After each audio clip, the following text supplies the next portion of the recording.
Margaret is my name. I considered my 30 years of living to be the perfect existence.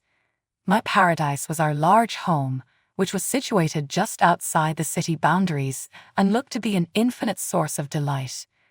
Our son Ethan, a rising football star at his college, was the joy of our life, and my husband David was my strength. I recall the day Ethan brought his girlfriend Claire home. Her eyes were lovely, and her smile was soft. She was a sweet kid. I instantly warmed up to her, recognizing in her the daughter I was never able to have. Their frequent visits would fill our home with their upbeat laughter and aspirations for the future. I couldn't help but imagine wedding bells for them as I watched them. They appeared to be so in tune and flawless as a pair. Claire was already beginning to feel like a member of our family. I saw that Ethan was getting more and more enthused about something as the days went by. After practice, he virtually vibrated with intensity as he stormed into the home. I initially attributed it to his love of football and his bond with Claire, but there was something else about it that I couldn't quite place. Ethan came bounding into the kitchen one evening as I was making supper, his eyes gleaming with excitement. "Look what, Mom? I'm heading to the adjacent state for a tournament," he declared. I grinned at his enthusiasm as I turned away from the stove. "That's fantastic, my dear. What time is it?" he answered, taking an apple from the fruit dish. "We're leaving next week." "Mom, it's really important. That may significantly alter the course of my career." I found something strange about the way he was acting. Although Ethan had attended several tournaments in the past, he had never been this excited about one. "Are you okay, Ethan?" I looked at his face as I asked. "You seem different." He laughed and dismissed my worries. "Mom, I'm doing okay. Superior than satisfactory. You shouldn't be concerned about me. All I can say is that this is a tremendously significant opportunity." I nodded, willing to let it go even though I wasn't quite persuaded. "That's okay, my love. Just keep in mind that you may chat to me about anything at any time." After a grueling 3 months, Ethan was still missing. I wasn't too worried at first. Sometimes these contests went longer than anticipated, particularly if the team was performing well. Every time I spoke with him on the phone, he reassured me that everything was well. Simply put, the competitions were going on longer than we anticipated. He would say, "Mom, don't worry about me." I gave him credence. Ethan had never lied to me before. After all, how come he would start now? Even yet, I couldn't get rid of the uneasy sensation I was having as the weeks passed. I expressed my worries to David one evening when we were sitting on the porch. "Don't you think it's odd that Ethan's been gone so long?"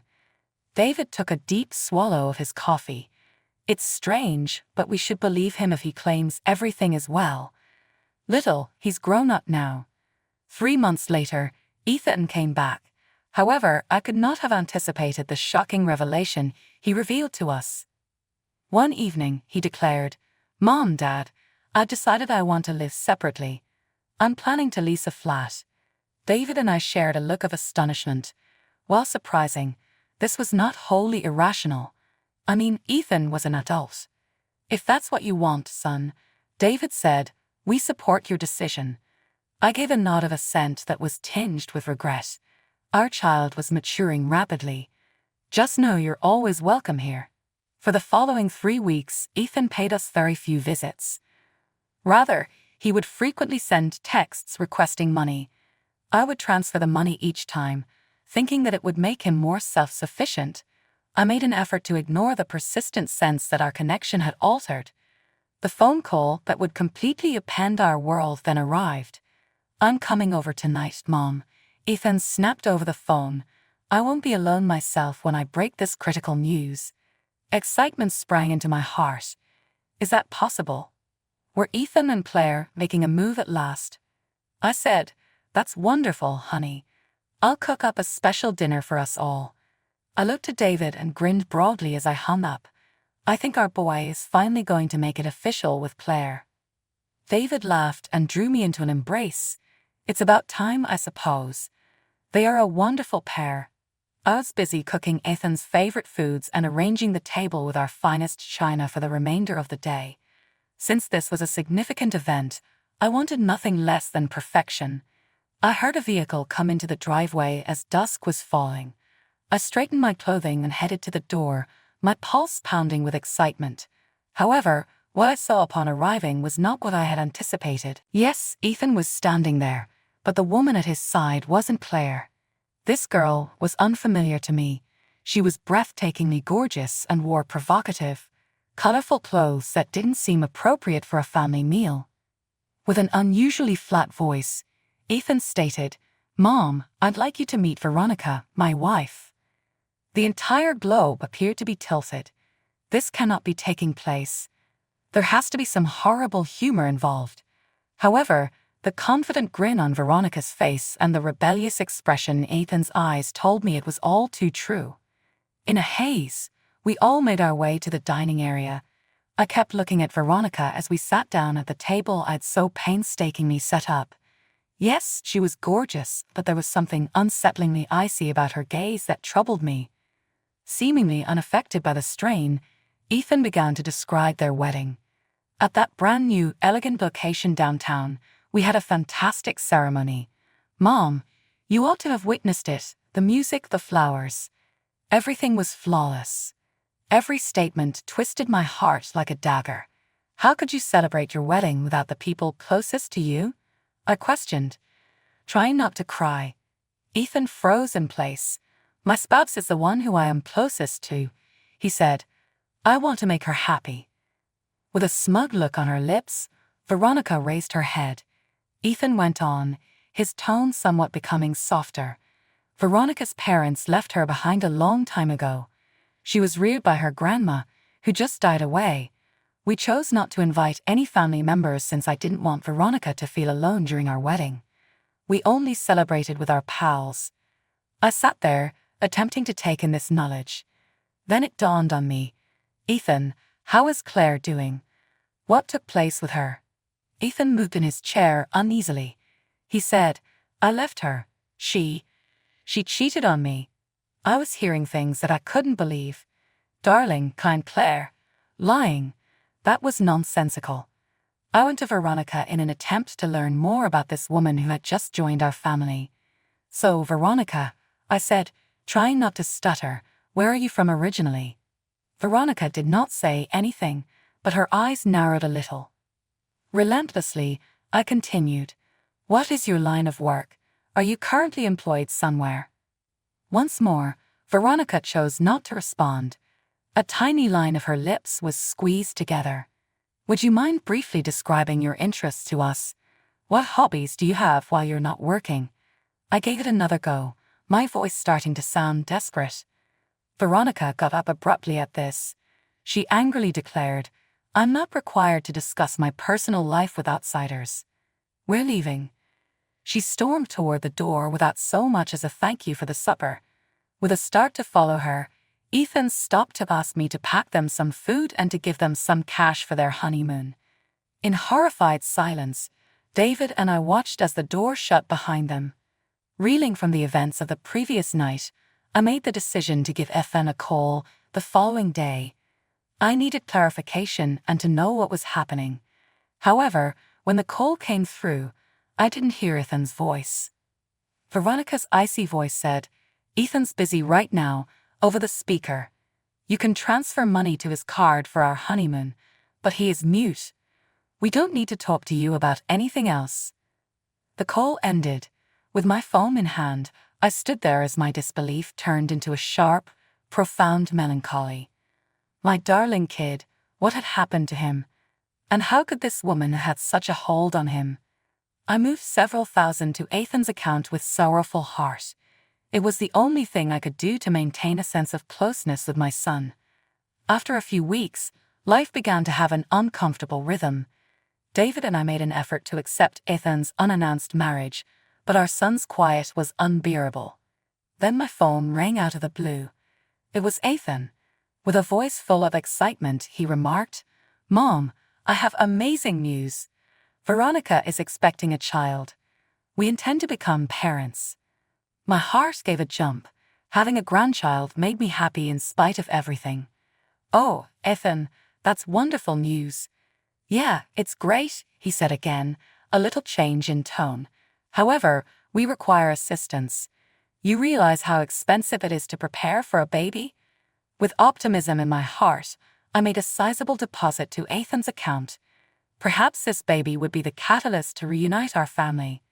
A few weeks later, I heard a vehicle come up as I was finishing up the living room. I was shocked to see that Ethan and Veronica didn't even need to knock to enter the front door. Veronica walked past me, her gaze sweeping across our house. "This house will do nicely," she said in a serious tone. "I'm sorry, what?" Perplexed, I stuttered. Ethan took a step forward, his expression determined. "We've made the decision to live here, Mom. You two need to find another place to stay, Dad." It was like someone smacked me. "What topic are you discussing? We live here." With icy eyes, Veronica turned to face me. "We require room and freedom for our child's healthy development. This home is ideal." I felt anger rising within of me. "Certainly not.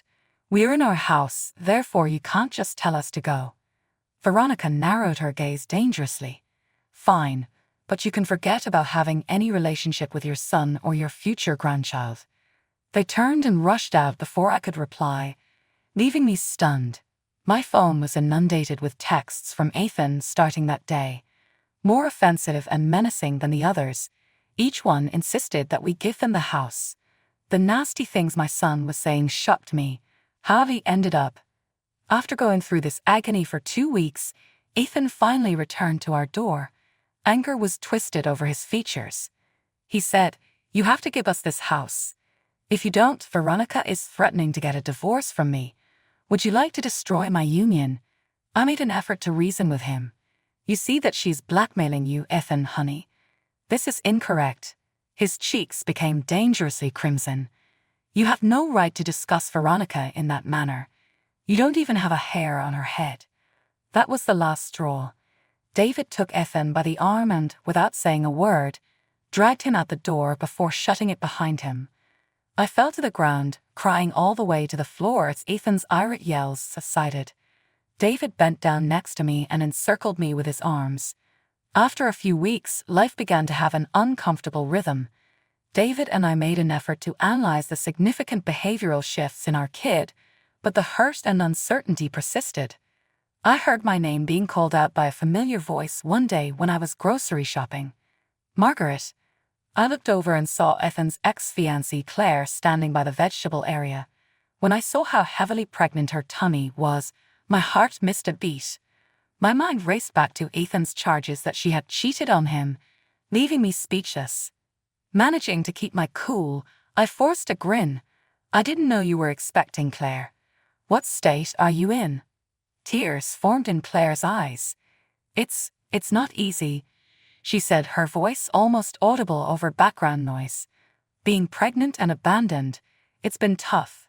Her remarks came as a huge break to me. Abandoned? That was not at all consistent with Ethan's narrative. I felt there had to be more to this, so I asked politely for further information. "I'm very sorry, Claire. Could you explain what transpired?" Ethan claimed to us, essentially, that you had cheated on him. Claire's stunned eyes grew wider. "Margaret, did you cheat?" "No, it isn't at all what took place." Claire broke the news that rocked my life over the course of the following 30 minutes while we stood in the peaceful corner of the supermarket. "Ethan did not attend any sporting events," she said, her voice faltering. "He traveled to another state to meet a girl he had met online. His absence lasted for 3 months." With a nod, the puzzle pieces began to come together. Claire went on, "I called Ethan to let him know I was pregnant, but he told me he had married someone else. He declined to interact with the infant in any way." My legs felt heavy. I tried to take in this knowledge by leaning on the shopping cart for support. Our wonderful kid, Ethan, had lied to all of us. For a woman he hardly knew, he had left Claire and their newborn child behind. We said our goodbyes and agreed to keep in touch, so I went home in a haze. The realizations were leaving my mind spinning. Now, what Ethan had said about the prolonged rivalry, his abrupt marriage to Veronica, and his harsh treatment of us made a sinister sort of sense. David saw something was off as soon as he saw my face as I entered through our front door. "Lil, what happened?" he said, his face showing signs of worry. I felt the reality bearing down on me as I slumped into a chair at the kitchen table. "David, please take a seat. There's something you need to know about Ethan." I saw the color fade from David's face as I related my talk with Claire. Our son had betrayed his pregnant fiancée, married a complete stranger, and lied to us. After my meeting with Claire, David and I spoke for a long time about a lot of challenging things. Each of us had a strong sense of duty to Claire and her unborn child, our granddaughter. David whispered to me one evening, "We have to help her. She shouldn't have to go through this alone." David gave a nod of approval. "You're accurate. Let's make contact with her." Claire first rejected our offer of assistance, her pain and pride clearly seen in her eyes. But after a few weeks of patient persistence on our part, she finally agreed to accept our assistance. I started seeing her more frequently, going with her to doctor's appointments, assisting her with getting ready for the baby, and just being a shoulder to weep on. David greeted me with a concerned face one evening after I helped Claire set up the nursery. With a serious tone, he remarked, "Lil, there's something I need to tell you." I looked at him in disbelief. "You did what?" David let out a deep sigh. "I hired a private detective." I looked at him in disbelief. "You hired a private detective?" David gave a nod. I needed to understand Ethan's true circumstances. The detective's report arrived today, and little Lil, it's not what we had anticipated. David delivered the detective's findings throughout the course of the following hour. Ethan had left college early, forsaking his degree and athletic potential in favor of a job that would fund Veronica's lavish expenditures. The detective had eavesdropped on a cold-blooded chat between Ethan and Veronica about their plans to evict us and seize our house. The most startling discovery, though, concerned Veronica's background. She was used to chasing rich guys for their money. The investigator found that Veronica had tricked Ethan into marrying her by pretending the kid was his, and that she had become pregnant by one of these guys. I got up, thinking quickly, Ethan has to know. We need to show him what's going on. However, David regrettably shook his head. "Lil, we won't get his belief. You've seen him since then. He'll simply drive us more away if we try to inform him." Even as it hurt, I knew David was correct. Ethan was so influenced by Veronica that it would probably be counterproductive to try to find out the truth. "What do we do then?" Feeling powerless, I asked. I put my hand in David's. "Our attention is now on Claire and the infant. They are the ones who, at this moment, really need us." I nodded while stifling my emotions. "You're accurate. Claire needs us and our grandson, that baby. They are not guilty in any of this." We sat there, digesting what we had discovered, and I couldn't help but feel a mixture of terror, grief, and rage for Ethan. I did, however, have a fresh feeling of purpose. While we may not be able to assist Ethan at this time, we can still support Claire and her child. And maybe, just maybe, we might finally get through to Ethan by demonstrating what true support and love looked like. David and I had just about had it all when we woke up one morning to find nasty, offensive graffiti all over our house. Angry red letters spray-painted "selfish bastards," "greedy olders," and other cruel insults over our walls. Feeling offended and shocked, we phoned our neighbor across the street right away, as they had surveillance cameras outside. With aching hearts, we watched the video of our own kid breaking into our house late at night. We couldn't believe how stealthily Ethan was moving around like a regular thief. We didn't bring up the graffiti with Ethan. Rather, we silently covered the offensive remarks with paint and listed our home for sale. In a matter of weeks, we had sold our long-term residence and bought a new one close to Claire's new house with our newborn grandchild. It was a sad day when Claire took little Thomas home from the hospital. My heart broke and expanded with love as I cradled that little bundle in my arms. This was Ethan's son, my grandson. Ethan, though, didn't want to interact with him.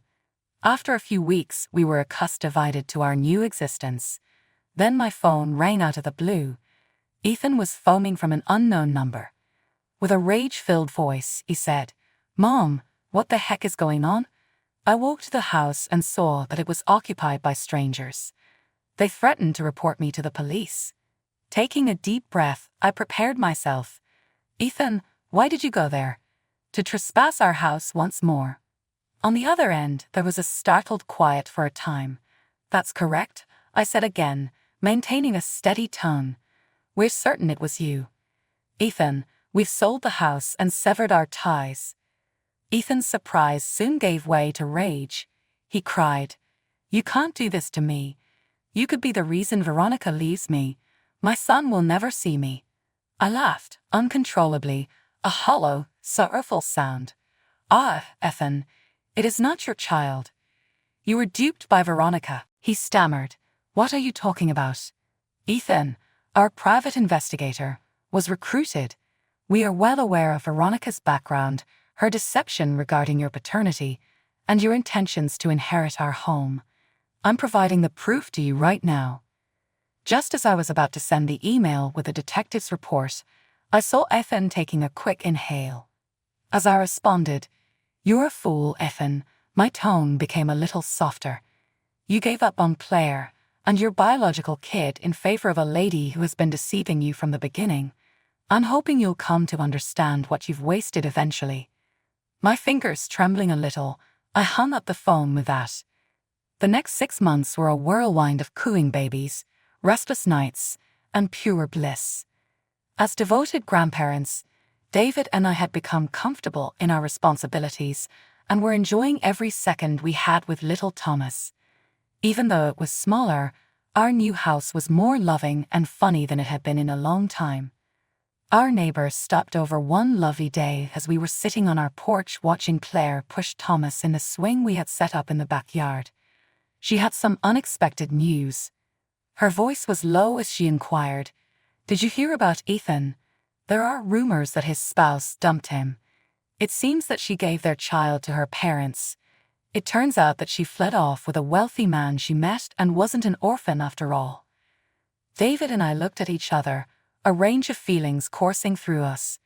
A part of me still hurt for the suffering Ethan must be going through in spite of everything. Ethan called later that night, as if he was beckoned by our thoughts.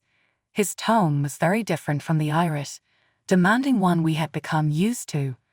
Rather, he sounded desperate and shattered. He cried, "Mom, I'm so sorry for everything. Could we please start over? I realize that I am still your son. I swear, I can change." I felt a familiar aching in my chest as I closed my eyes. "Oh, Ethan," I mutely said, "I understand that you're in pain, but you must understand that your father and I have modified our will. Everything we own will be given to Thomas, your abandoned son." Ethan started to yell instead of cry. "You're not able to do that. I'll return to Claire now. We are able to begin over." "Goodbye, Ethan," I firmly stated, hanging up the phone. A little while later, David discovered me looking out at the lowering sun while perched on the porch swing. He sat next to me and held my hand. "You okay?" he inquired politely. I squeezed his hand and nodded. "Yes, I am. Although this isn't how I would have ended things, I believe that we are right where we are supposed to be." Indeed, we were. Despite being different from what we had anticipated, our new existence was full of love and meaning. Thomas loved to explore every corner of our house, and on weekends, his laughing could be heard throughout the house. Claire, who had only been our son's girlfriend, had developed into our dream daughter. "Grandma, Grandpa." One Sunday afternoon, Thomas cried out in a little voice, "Look what I can do."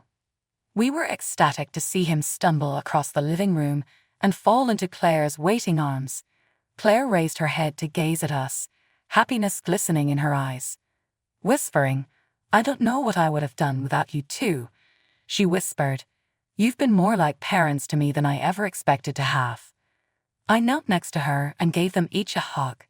"You and Thomas, you're a family, my dear.